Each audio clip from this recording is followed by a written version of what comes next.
विद्यार्थियों नमस्कार, मैं नवनीत श्रीवास्तव। आज हम अध्ययन करेंगे स्वतंत्र भारत में राजनीति कक्षा 12 लोकतांत्रिक व्यवस्था और संकट, और इसके अंतर्गत आज हम पढ़ेंगे आपातकाल के सबक। चूँकि हम देख चुके हैं इंदिरा गांधी ने जून 1975 में आपातकाल की घोषणा की थी, और इस आपातकाल की घोषणा से हमारे देश के लोगों ने कितने संकट झेले थे, कितनी समस्याओं का सामना किया था, वो सब हम इससे पिछले वीडियो में देख चुके हैं। आज हम देखेंगे आपातकाल से हमने क्या सबक लिए। आपातकाल के एक बारगी भारतीय लोकतंत्र की ताकत और कमजोरियां उजागर हो गईं। जब आपातकाल लगाया तो हमारे देश की जो लोकतंत्र की कमजोरियां थीं वो सब सामने आ गईं। हालांकि बहुत से पर्यवेक्षक मानते हैं कि आपातकाल के दौरान भारत लोकतांत्रिक नहीं रह गया था। बहुत सारे लोग तो ये मानते हैं, जो आपातकाल की स्थिति की जांच करने वाले हैं, कि आपातकाल के दौरान भारत एक लोकतंत्र रह ही नहीं गया था। लेकिन यह भी ध्यान देने की बात है कि थोड़े ही दिनों के अंदर कामकाज फिर से लोकतांत्रिक ढर्रे पर लौट आया। इस तरह आपातकाल एक सबक तो यही है, आपातकाल का एक सबक तो यही है कि भारत से लोकतंत्र को विदा कर पाना बहुत कठिन है।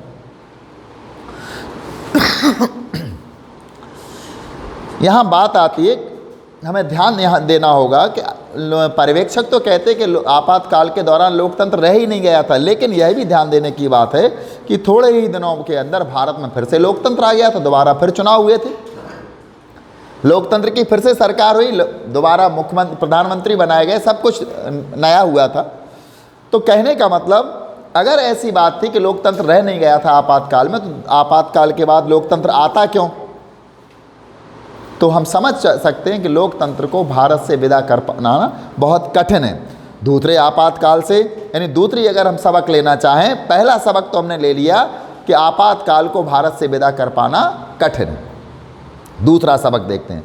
आपातकाल से संविधान में वर्णित आपातकाल के प्रावधानों के कुछ अर्थगत उलझाव भी प्रकट हुए हैं, जिन्हें बाद में सुधार लिया गया। यानी संविधान का अनुच्छेद 352, इसके अंतर्गत आपातकाल की घोषणा की जाती है। और 352 अनुच्छेद में क्या क्या समस्याएं थी, ये आपातकाल की स्थिति लाने से, आपातकाल लागू करने से समझ में आया, और बाद में उसमें हमने सुधार भी किया। अब अंदरूनी आपातकाल सिर्फ सशस्त्र विद्रोह की स्थिति में लगाया जा सकता है। जो अंदरूनी आपातकाल था वो कैसे? सशस्त्र विद्रोह की स्थिति में ही लगाया जा सकता है। अब हमारे देश में ये प्रावधान हो गया, संविधान में हमने संशोधन कर लिया है। जिस समय इंदिरा गांधी ने आपातकाल लगाया था तो जयप्रकाश नारायण ने कहा था कि हम पूरे देश में एक हड़ताल करेंगे, पूरे देश में हम आपके खिलाफ बात करेंगे।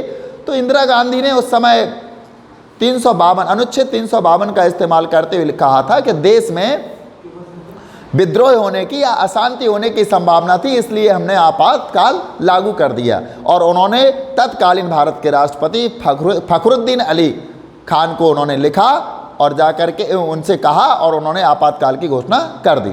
लेकिन यहाँ क्या होने वाला है, यहाँ पर जो आपातकाल आने वाला है, ये क्या कहने वाला है कि अब आपातकाल, हमने संविधान में संशोधन कर लिया कि अगर ये छोटी छोटी बातों पर आपातकाल लाया जाएगा तो देश का क्या होगा, देश में लोकतंत्र कायम नहीं रहेगा।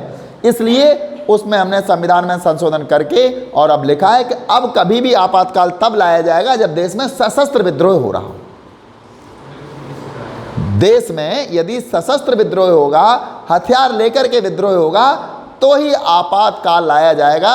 लेकिन केवल हड़तालों से शांतिपूर्ण जुलूस निकालने की स्थिति में कभी भी आपातकाल नहीं लाया जा सकता। तो दूसरा सबक हमने ये भी लिया। इसके लिए यह भी जरूरी है कि आपातकाल की घोषणा की सलाह मंत्रिमंडल राष्ट्रपति को लिखित में दे।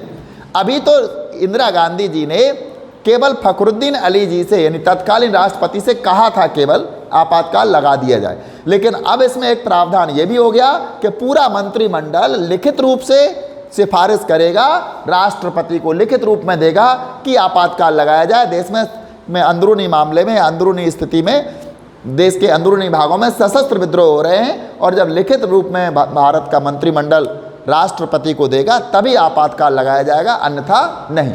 तो यहाँ हमने दूसरा सबक ये भी ले लिया। क्या लिया?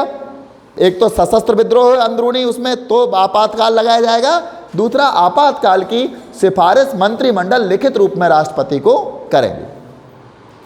इसके बाद तीसरा सबक देखो, आपातकाल से हर कोई नागरिक अधिकारों के प्रति ज़्यादा सचेत हुआ। आपातकाल की समाप्ति के बाद अदालतों ने व्यक्ति के नागरिक अधिकारों की रक्षा में सक्रिय भूमिका निभाई। न्यायपालिका आपातकाल के वक्त नागरिक अधिकारों की कारगर तरीके से रक्षा नहीं कर पाई थी। इससे महसूस करके अब यह निर्णय अधिकारों की रक्षा के में तत्पर हो गई है। आपातकाल के बाद नागरिक अधिकारों के कई संगठन वजूद में आए। मतलब पहले जब आपातकाल लगाया था इंदिरा गांधी जी के समय में 1975 में, तो आपातकाल में न्यायपालिका ने किसी के भी अधिकार की रक्षा नहीं कर पाई। अब हम उसको इतना सक्षम बना रहे हैं कि वो आपातकाल में नागरिक अधिकारों की रक्षा कर सके। बहरहाल आपातकाल के संकटपूर्ण वर्षों ने कई ऐसे सवाल छोड़े हैं जिन पर पर्याप्त ध्यान नहीं दिया गया है। इस अध्याय में हम पढ़ चुके हैं कि हालांकि सरकार के रोजमर्रा के कामकाज और विभिन्न दलों और समूहों के निरंतर जारी राजनीतिक विरोध के बीच तनाव की स्थिति बनती है। ऐसे में दोनों के बीच एक सधा हुआ संतुलन क्या हो सकता है? क्या नागरिकों को विरोध की कार्रवाई में शामिल होने की पूरी आज़ादी होनी चाहिए अथवा उन्हें इसका कोई अधिकार नहीं होना चाहिए? मतलब जब आपातकाल लगाओ तो नागरिकों को क्या विरोध की कार्रवाई में भाग लेना चाहिए या नहीं? ऐसे विरोध की सीमा क्या होनी चाहिए और विरोध की कार्रवाई में यदि वो भाग लेते तो इसकी सीमा क्या होना चाहिए? दूसरे, आपातकाल का वास्तविक क्रियान्वयन पुलिस और प्रशासन के जरिए हुआ। मतलब जो आपातकाल का क्रियान्वयन किसने किया था? पुलिस ने और प्रशासन। ये संस्थाएं लोग स्वतंत्र होकर काम नहीं कर पाए, उन्हें शासक दल ने अपना राजनीतिक औजार बनाकर इस्तेमाल किया। शाह कमीशन की रिपोर्ट के अनुसार पुलिस और प्रशासन राजनीतिक दबाव की चपेट में आ गए थे। यह समस्या आपातकाल के बाद भी खत्म नहीं हुई। अब हम देखेंगे आपातकाल के बाद की राजनीति।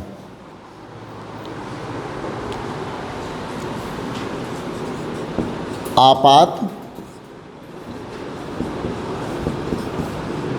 के बाद की राजनीति।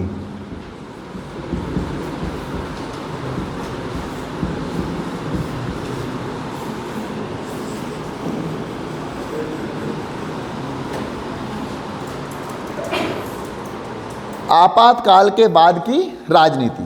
जैसे ही आपातकाल खत्म हुआ और लोकतंत्र के चुनावों की घोषणा हुई, आपातकाल का क्या हुआ? खत्म हुआ और लोकतंत्र के चुनावों की घोषणा हुई, वैसे ही आपातकाल का सबसे जरूरी और कीमती सबक राज्य व्यवस्था ने सीख लिया। मतलब जैसे ही आपातकाल खत्म हुआ, इंदिरा जी ने जो आपातकाल लगाया था वो जाकर के समाप्त हो गया और लोकसभा के चुनावों की घोषणा भी हो गई कि अब लोकसभा के चुनाव, चूंकि आपातकाल के दौरान इंदिरा जी ने 1 साल का समय बढ़ा लिया था। जो चुनाव 77 में होने थे वो जाकर के 78 के बारे में उन्होंने कहा था, 1 साल समय बढ़ाया था। तो आपातकाल के बाद जैसे काज की समाप्ति हुई और लोकसभा के चुनावों की घोषणा हुई, वैसे ही आपातकाल का सबसे जरूरी और कीमती सबक राज्य व्यवस्था ने सीख लिया। 1977 के चुनाव एक तरह से आपातकाल के अनुभवों के बारे में जनमत संग्रह थे। 1977 में जो चुनाव कराए गए थे वो आपातकाल के बारे में जनता के अनुभव थे। जनता ने क्या सीख ली आपातकाल से, जनता को क्या महसूस हुआ आपातकाल से, और वो केवल चुनाव नहीं थे बल्कि वो क्या थे? जनता के अनुभव जांचना ही था। उत्तर भारत में तो खास तौर पर, क्योंकि यहाँ आपातकाल का असर सबसे ज़्यादा महसूस किया गया था, विपक्ष ने लोकतंत्र बचाओ के नारे पर चुनाव लड़ा था। उत्तर भारत में जहाँ सबसे ज़्यादा आपातकाल का असर हुआ था, यहाँ तो विपक्ष ने लोकतंत्र बचाओ के नारे के साथ चुनाव लड़ा था। यहाँ पर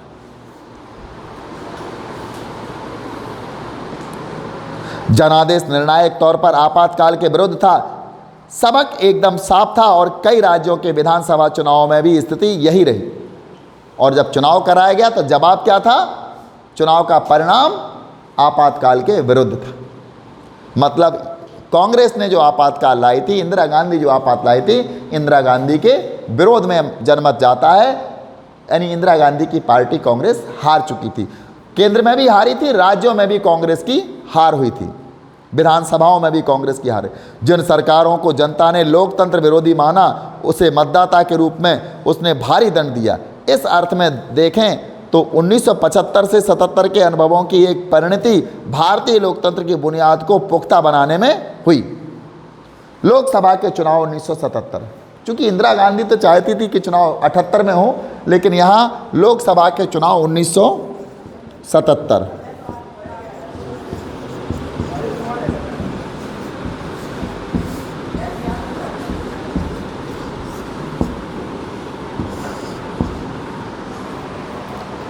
अठारह महीने के आपातकाल के बाद, 18 महीने आपातकाल चला था। आपातकाल के बाद 77 के जनवरी माह में सरकार ने चुनाव कराने का फैसला किया।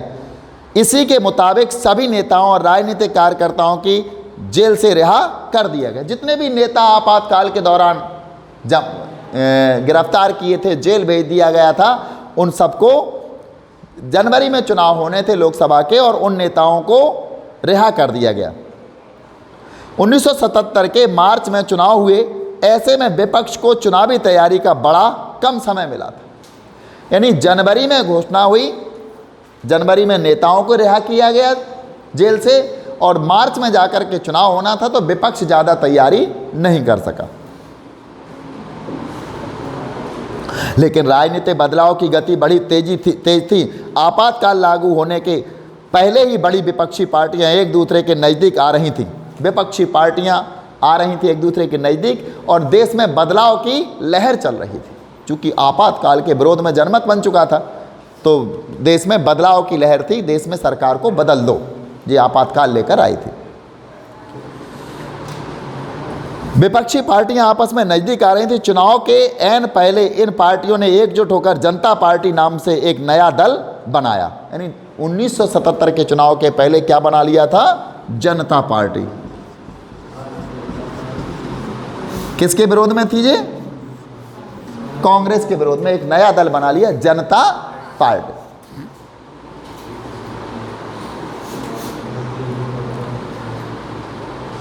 नई पार्टी ने जयप्रकाश नारायण का नेतृत्व स्वीकार किया, और इसका नेतृत्व किसने किया था? जनता पार्टी का जय प्रकाश नारायण, इनका नेतृत्व स्वीकार किया था।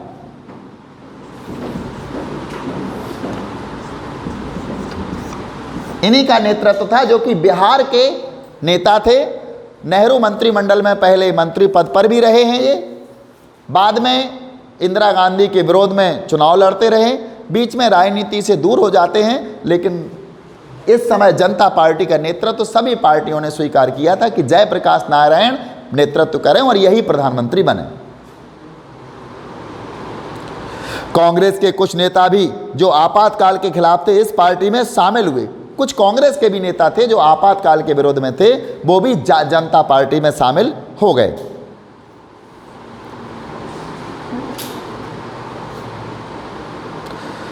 कुछ अन्य नेताओं ने जगजीवन राम के नेतृत्व में एक नई पार्टी बनाई, एक नई पार्टी बना ली, और वो किसके नेतृत्व में थी? जगजीवन राव, जगजीवन राम के नेतृत्व में एक नई पार्टी बनाई। इस पार्टी का नाम कांग्रेस फॉर डेमोक्रेसी था। इसका नाम क्या था? Congress for democracy.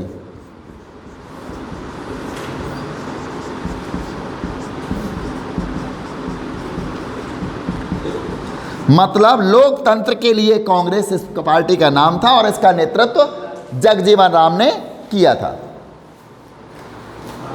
और बाद में यह पार्टी भी जनता पार्टी में शामिल हो गई। बाद में जाकर के इस पार्टी का विलय किसमें हो गया? जनता पार्टी में। 1977 के चुनावों को जनता पार्टी ने आपातकाल के ऊपर जनमत संग्रह का रूप दिया। चुनावों ने क्या किया था? आपातकाल के ऊपर जनमत संग्रह का रूप दिया। इस पार्टी ने चुनाव प्रचार में शासन के लोकतांत्रिक चरित्र और आपातकाल के दौरान की गई जातियों पर जोर दिया। विपक्ष यानी जो जनता पार्टी थी, पूरे देश में यही कह रही थी कि आपातकाल के दौरान जनता के साथ क्या क्या ज्यादतियाँ हुई हैं, क्या क्या अत्याचार हुए हैं, ये गिना रही थी जनता को। हजारों लोगों की गिरफ्तारी और प्रेस की सेंसरशिप की पृष्ठभूमि में जन्म कांग्रेस के विरुद्ध था। जनता पार्टी के गठन के कारण यह भी सुनिश्चित हो गया कि गैर कांग्रेसी वोट एक ही जगह पड़ेंगे। बात बिल्कुल साफ थी कि कांग्रेस के लिए अब बड़ी मुश्किल आ पड़ी थी। लेकिन चुनाव के अंतिम नतीजों ने सबको चौंका दिया। आज़ादी के बाद पहली बार ऐसा हुआ कि कांग्रेस लोकसभा का चुनाव हार गई। पहली बार आज़ादी के बाद, यानी 1952 से लेकर 77 तक पहली बार ऐसे हुआ कि कांग्रेस लोकतंत्र का चुनाव हार गई।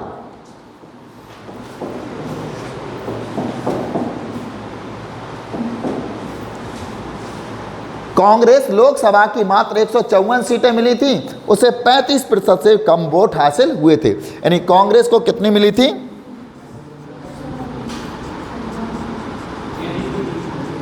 केवल 154 सीटें मिली थी लोकसभा की। कितनी?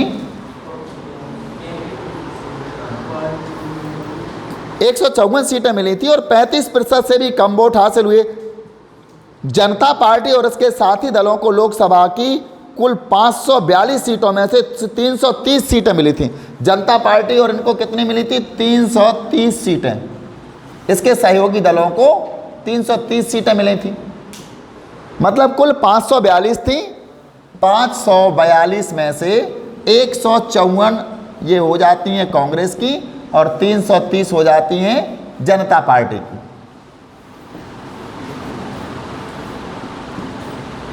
शेष अन्य को गई होंगी, 484 जो हो जाती हैं, शेष अन्य के पास पहुंची होंगी। यहाँ पर देखते हैं, खुद जनता पार्टी अकेले 295 सीटों पर जीत गई थी और उसे स्पष्ट बहुमत मिल गया था। यानी अकेली जनता पार्टी जो कि जयप्रकाश नारायण के नेतृत्व में थी, इसको अकेले ही 295 सीटें मिल गई थी और स्पष्ट बहुमत इसको मिल गया था। इसको किसी के समर्थन की आवश्यकता नहीं थी।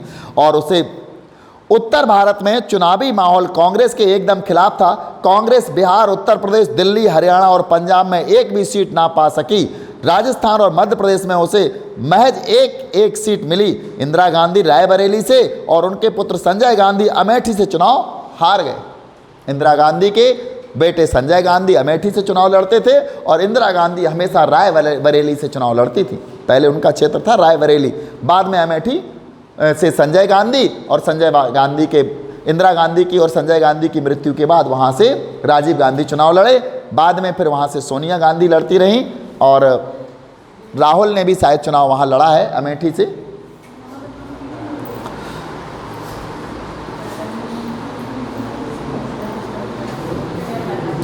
यानी उनके इंदिरा गांधी और संजय गांधी भी चुनाव हार गए। रायबरेली से इंदिरा गांधी स्वयं चुनाव हार गई और संजय गांधी अमेठी से चुनाव हार गए। ये कांग्रेस की बहुत बड़ी दुर्दशा थी। बहरहाल अगर आप चुनावी नतीजों के नक्शे पर नज़र दौड़ाएं तो पाएंगे कि कांग्रेस देश में हर जगह चुनाव नहीं हारी थी। महाराष्ट्र, गुजरात और उड़ीसा में उसने कई सीटों पर अपना कब्जा बरकरार रखा था। पूरे देश में कांग्रेस ने हार नहीं मानी थी। महाराष्ट्र, गुजरात और उड़ीसा में उसने कई सीटों पर अपना कब्जा बरकरार रखा था और दक्षिण भारत के राज्यों में तो एक तरह से उसकी चुनावी विजय का चक्का बेरोक टोक चला।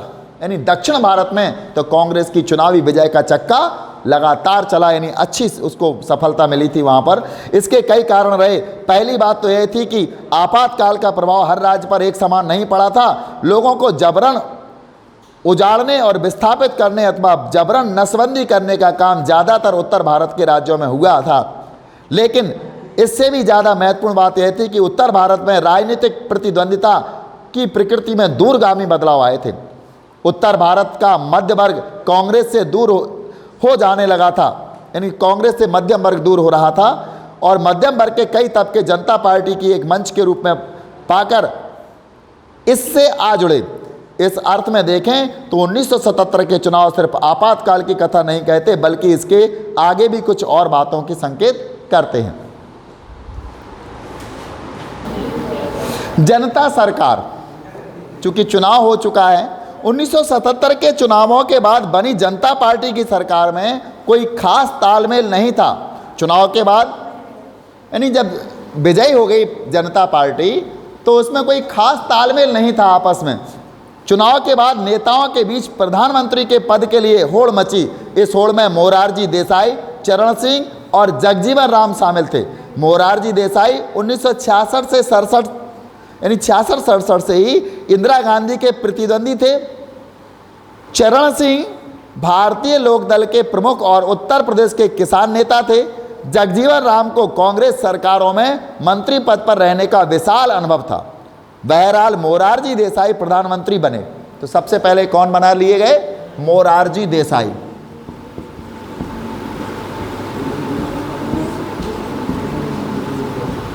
ये 66-67 के चुनाव से लेकर के इंदिरा गांधी के पीछे पड़े हुए थे, बल्कि इंदिरा गांधी के पीछे नहीं थे, ये प्रधानमंत्री के पद के पीछे थे।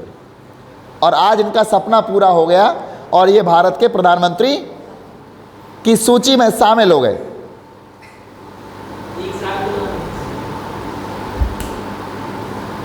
लेकिन इससे जनता पार्टी के भीतर सत्ता की खींचतान खत्म नहीं हुई। यानी मोरारजी देसाई को बनाने के बाद भी जनता पार्टी के भीतर सत्ता की खींचतान समाप्त नहीं हुई। आपातकाल का विरोध जनता पार्टी को कुछ ही दिनों के लिए एकजुट रख सका। यानी जनता पार्टी क्यों इकट्ठी हुई थी? आपातकाल के विरोध के लिए। लेकिन ये कुछ ज़्यादा दिन तक एकजुट नहीं रह सकी। इस पार्टी के आलोचकों ने कहा कि जनता पार्टी के पास किसी दिशा, नेतृत्व अथवा एक साझे कार्यक्रम का अभाव था। जनता पार्टी की सरकार कांग्रेस द्वारा अपनाई गई नीतियों में कोई बुनियादी बदलाव नहीं ला सकी। जो कांग्रेस ने नीतियां चलाई थी, इंदिरा गांधी की नीतियां थी, नेहरू जी की नीतियां थी, इन नीतियों में जनता पार्टी की सरकार कोई बदलाव नहीं ला सकी। बस प्रधानमंत्री बन के बैठ गए, लेकिन नीतियां वही लागू रहीं। इन्होंने अपनी तरफ से कुछ नया नहीं किया। जनता पार्टी बिखर गई और मोरारजी देसाई के नेतृत्व वाली सरकार ने 18 माह में ही अपना बहुमत खो दिया। 18 माह तक ये रहे मोरारजी देसाई। कितने? 18 माह में बहुमत खो दिया इन्होंने।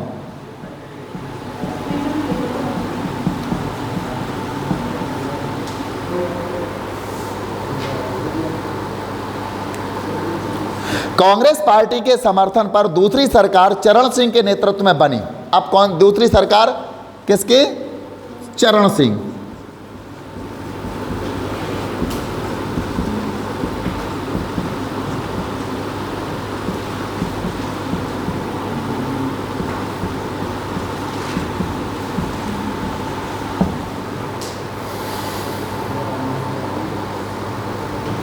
तो कांग्रेस पार्टी ने समर्थन दिया था। चूंकि कांग्रेस पार्टी को 154 सीटें प्राप्त हुई थी, तो उसके पास भी कुछ था और जाकर के जनता पार्टी टूट गई और उस कांग्रेस पार्टी ने समर्थन दिया और चरण सिंह को प्रधानमंत्री बना दिया गया।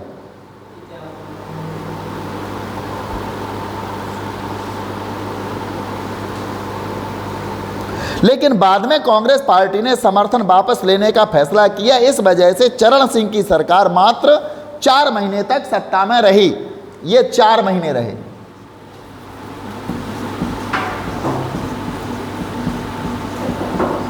दो प्रधानमंत्री हो गए, एक मोरारजी देसाई, दूसरे चरण सिंह। 4 महीने बाद कांग्रेस ने अपना समर्थन वापस ले लिया। 1980 के जनवरी में लोकसभा के लिए नए सिरे से चुनाव हुए और जब ऐसा हुआ तो 1980 के जनवरी में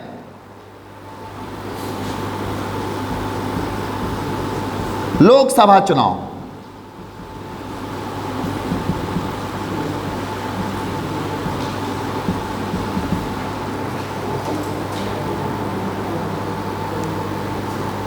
इस चुनाव में जनता पार्टी बुरी तरह परास्त हुई। जनता पार्टी को उत्तर भारत में करारी शिकस्त मिली, जबकि 1977 के चुनाव में उत्तर भारत में इस पार्टी को जबरदस्त सफलता मिली थी। देखिए, 77 के चुनाव में उत्तर भारत में जनता पार्टी को जबरदस्त सफलता मिली थी, लेकिन 80 के चुनाव में जनता पार्टी को करारी शिकस्त मिली और कांग्रेस को अच्छा समर्थन मिला उत्तर भारत में। इंदिरा गांधी के नेतृत्व में कांग्रेस पार्टी ने 1980 के चुनाव में एक बार फिर 1971 के चुनाव वाली कहानी दोहराते हुए भारी सफलता हासिल की। कांग्रेस पार्टी को 353 सीटें मिली। इस चुनाव में कितनी? कांग्रेस पार्टी को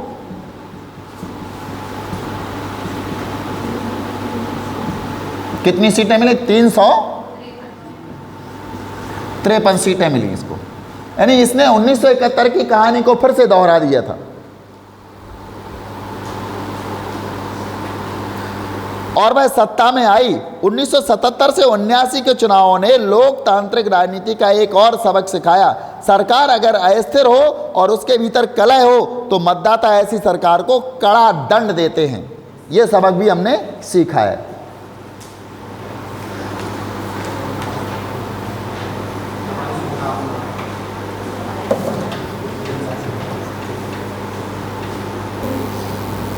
विरासत। लेकिन क्या 1980 के चुनाव में सिर्फ इंदिरा गांधी की वापसी हुई थी?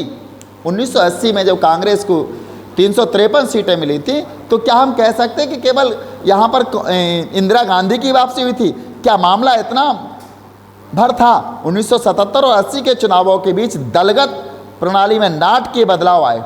1977 से लेकर के 80 के बीच तक जो दलगत प्रणाली थी, इसमें नाटकीय बदलाव आए। देखा हमने जनता पार्टी के लिए कैसे सरकार बनाई, फिर किसने समर्थन दिया, बहुत सारे इसमें बदलाव आए। 1979 के बाद से कांग्रेस का सबको समाहित करने चलने वाला स्वभाव बदलना शुरू हुआ। 1969 से पहले तक कांग्रेस विविध विचारधारात्मक गति मति के नेताओं और कार्यकर्ताओं को एक में समेटकर चलती थी। यानी 1969 से पहले तक कांग्रेस की क्या प्रणाली थी कि जो विविध विचारधारात्मक गति वाले, जो भी विभिन्न विचारधारा है, चाहे वो मार्क्सवादी हो, कम्युनिस्टवादी हो, सबको लेकर के वो चलती थी। अपने बदले हुए स्वभाव में कांग्रेस ने स्वयं को विशेष विचारधारा से जोड़ा। उसने अपने को देश की एकमात्र समाजवादी और गरीबों को विशेष विचारधारा से जोड़ा। उसने अपने देश को एक समाजवादी और गरीबों की हिमायती पार्टी बताना शुरू किया। मतलब कांग्रेस ये कहती थी कि हमारी जो विचारधारा है वो कैसी है, समाजवादी विचारधारा है और गरीबों की हिमायत करने वाली पार्टी है। इस तरह 1970 के दशक के शुरुआती सालों से कांग्रेस की सफलता इस बात पर निर्भर रही कि वह गहरे सामाजिक और विचारधारात्मक विभाजन के आधार पर लोगों को अपनी तरफ कितना खींच पाती है। इसके साथ साथ यह पार्टी अब एक नेता यानी इंदिरा गांधी की लोकप्रियता पर भी निर्भर हुई। मतलब अब देखा कि 1980 के चुनाव में इस पार्टी ने कितने लोगों को, कितनी विचारधाराओं को अपनी ओर खींचा, और इसने ये भी बता दिया कि ये पार्टी केवल एक व्यक्ति की पार्टी है और इंदिरा गांधी की पार्टी है, इंदिरा गांधी की लोकप्रियता की पार्टी है। कांग्रेस की प्रकृति में आए बदलावों के मद्देनजर अन्य विपक्षी दल गैर कांग्रेसवाद की राजनीति की तरफ मुड़े। यानी विपक्षी जो दल थे वो गैर कांग्रेसवादी राजनीति की तरफ मुड़े। वो नहीं चाहते थे कि हम कांग्रेस के साथ रहें। विपक्ष के नेताओं को अब यह बात साफ साफ नजर आने लगी कि चुनाव में गैर कांग्रेसी वोट बिखरने नहीं चाहिए। अब जीत ने 1977 के चुनाव में एक बड़ी भूमिका निभाई। अप्रत्यक्ष रूप से 1977 के बाद पिछड़े वर्गों की भलाई का मुद्दा भारतीय राजनीति पर हावी होना शुरू हुआ। हमने ऊपर गौर किया है कि 1977 के चुनाव परिणामों पर एक कार्टून है, इंदिरा बुलाओ और देश बचाओ।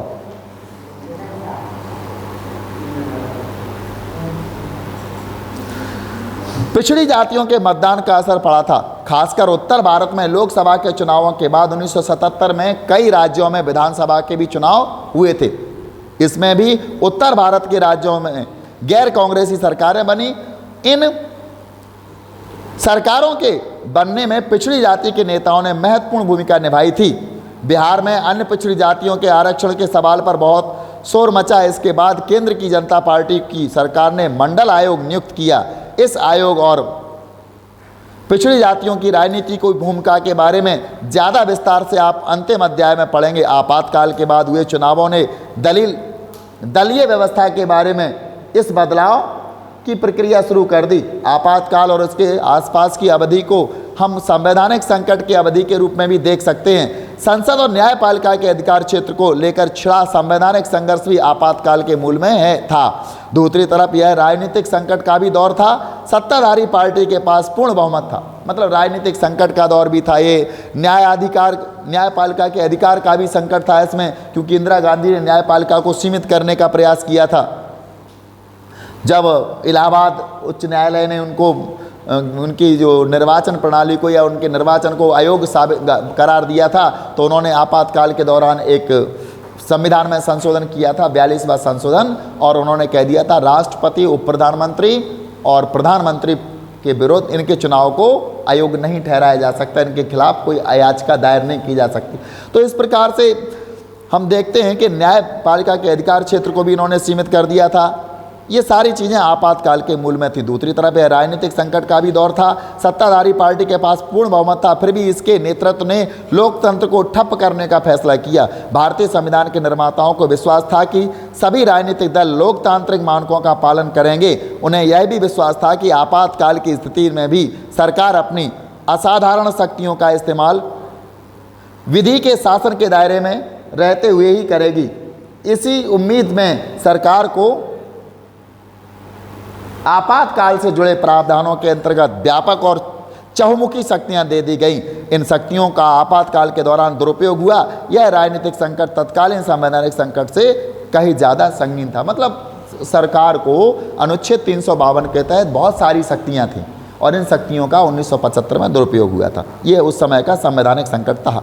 इस दौर में एक और महत्वपूर्ण मामला संसदीय लोकतंत्र में जन आंदोलन की भूमिका और उसके सीमा को लेकर उठा। यानी उस समय जब जयप्रकाश नारायण रामलीला मैदान में जन आंदोलन कर रहे थे तो उसकी सीमा के बारे में एक मुद्दा उठा था। स्पष्ट ही इस दौर में संस्था आधारित लोकतंत्र और स्वतः स्फूर्त जन भागीदारी पर आधारित लोकतंत्र में तनाव नजर आया। इस तनाव का एक कारण यह भी कहा जा सकता है कि हमारी दलीय प्रणाली जनता की आकांक्षाओं को अभिव्यक्त कर पाने में सक्षम साबित नहीं हुई। आगे के अध्याय में हम इस तनाव की कुछ अभिव्यक्तियों को समझने की कोशिश करेंगे। इस अध्याय में हम विशेष रूप से क्षेत्रीय पहचान से जुड़ी बहसों के बारे में पढ़ेंगे।